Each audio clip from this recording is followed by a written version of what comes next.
Good morning. We have started a new book. We read the first chapter. Today we are on chapter 2 of Miss Jaffe is Daffy. Remember, Miss Jaffe is the vice principal, right? And it seems like Mr. Klutz is going on some sort of trip. We're not really sure where. We just know he's going to be leaving. So if you're following along, we're on chapter number 2, A New National Holiday, page number 7. We were all so glad that Mr. Klutz wasn't leaving for good, because he's the best principal in the history of the world. One time I got sent to his office for bad behavior, and he gave me a candy bar.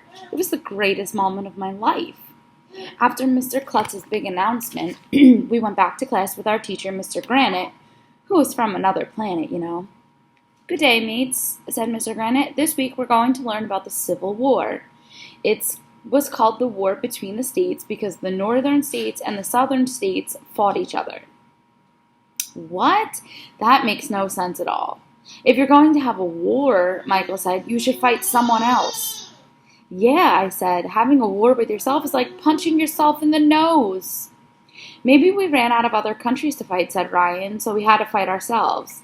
"Boys are dumbheads," Andrea said, rolling her eyes.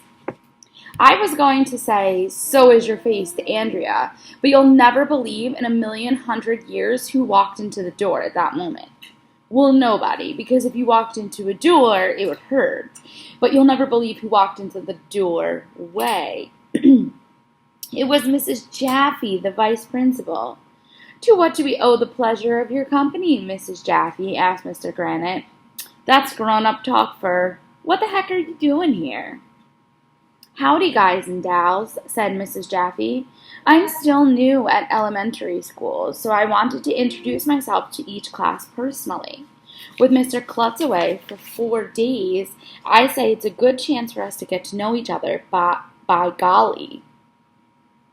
"Does anybody know what the word vice means in vice principal?" asked Mr. Granite.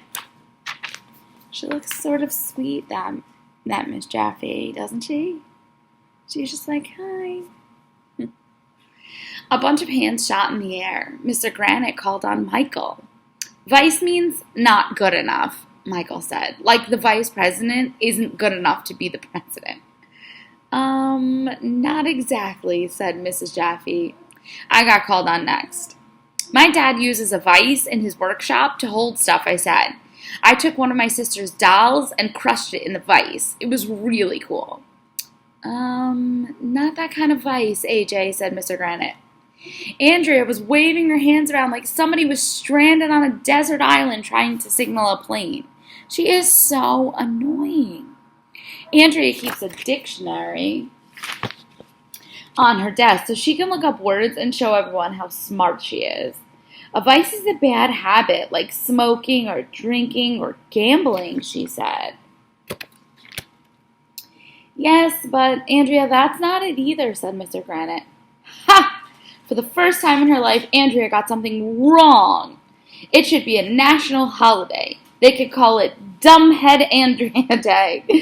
We should get that day off from school each year. Nani nani boo boo on Andrea. In her face. Vice means instead of or in the place of, Mrs. Jaffe told us. I'm going to be responsible for you while Mr. Klutz is away. Do you know what it means to be responsible?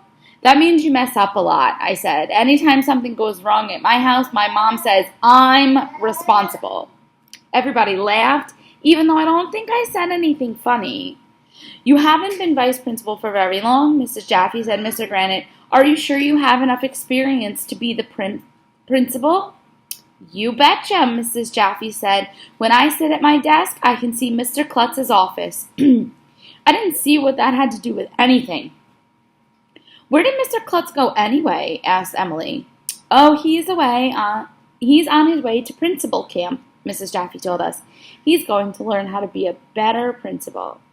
But Mr. Klutz is already a great principal, said Neil, the nude kid. He'll be even better when he gets back, Mrs. Jaffe said.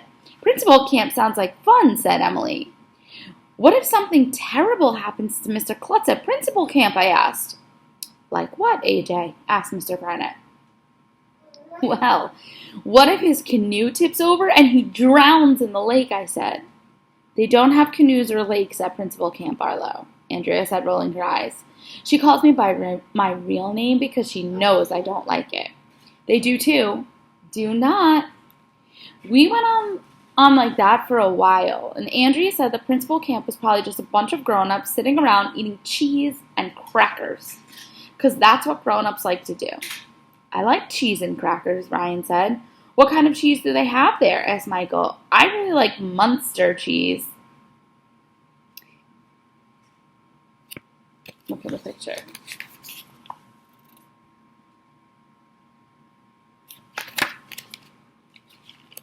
Oh, snap, said Ryan. My mom told us there used to be a TV on show called The Munsters, said Neil. Oh my gosh. Mrs. Lavoie used to love The Munsters.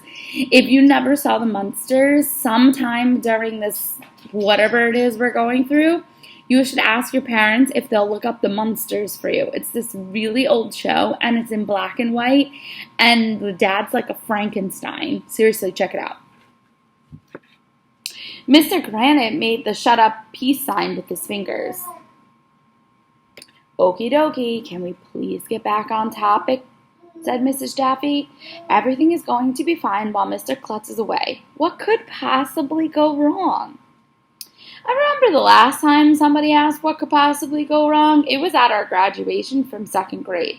I threw my cap in the air, and then it knocked over the eternal flame and set Emily on fire, and Emily freaked out and knocked over the graduation cake, and then Neil, the nude kid, almost got trampled by a goat that escaped from the petting zoo. And then the fire department had to come and sprayed water on everybody, and Andrea's mom and Ryan's mom started wrestling each other, and my teacher, Mrs. Daisy, fainted, and we thought the school security guard was kissing her, even though he was just giving her mouth-to-mouth resuscitation, and then we found out that Miss Daisy was fainted because she was pregnant. You should have been there. But I'm sure nothing like that could possibly happen this time. Do you remember that was the first book that we read together when all that crazy stuff at their graduation happened? Gosh, it seems like yesterday we read that book. Anyway, that's the end of the chapter. If you're filling out your paper, make sure you're looking for main characters and settings. I think we're starting to learn a problem-ish. It's definitely not going to go well with Miss Jaffe, do you think? I believe by Arlo saying, or whoever said, nothing could possibly go wrong. That seems like foreshadowing to me, doesn't it to you? I guess we'll see. See you tomorrow.